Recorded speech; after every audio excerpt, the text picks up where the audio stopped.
All right, so the last part of this hip technique release, we're going to look at the internal rotation of the hip. So something that tends to get missed a lot as well.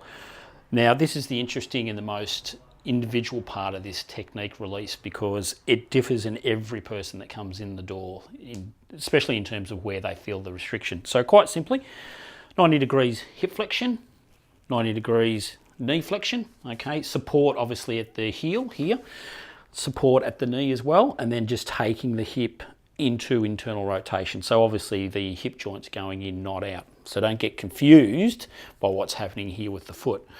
So what we're looking for here is wherever the athlete will feel the restriction. So this is where it varies, okay? So sometimes it can be TFL, which is probably the most common.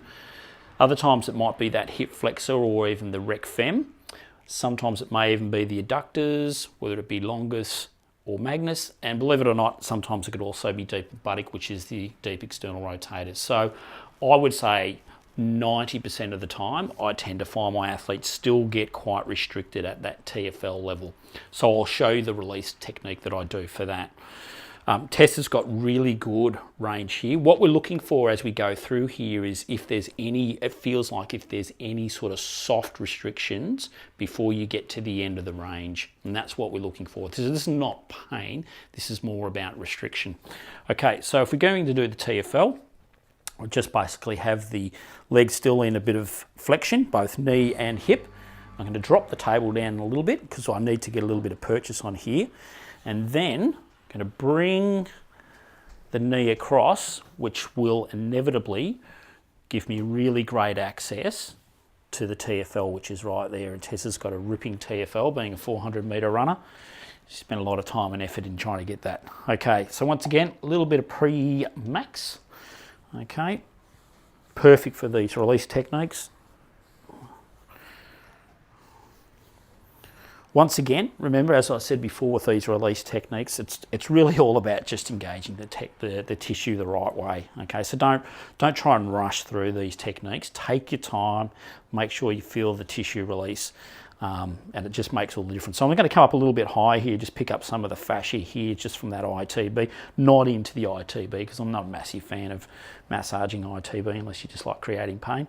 So once again, a loose fist, okay, and what I'm going to do is just engage the tissue, okay, so taking that skin laxity out, and then we just slowly start to work through that. Now what we do at the same time, bring the hip over into a little bit of hip adduction, that's adduction, A-double-D, not A-B-D, and just work through that range. Now, inevitably, once we get up to the top of the TFL, that's where the most sensitive portion is, because that's where that trigger point lies.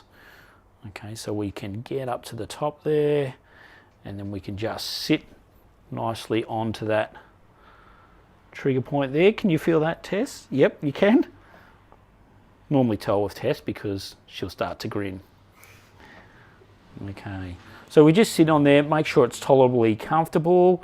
It's not too much. I mean, she's not guarding, she's not fighting against us. All you experienced therapists will know all about this, 101.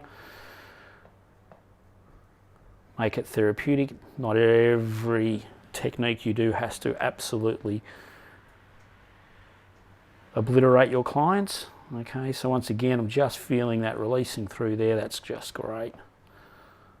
Okay, now for some of you that want to try and save your fists, we can do a second approach to this, which is really quite easy. We just bring the table up a little bit more.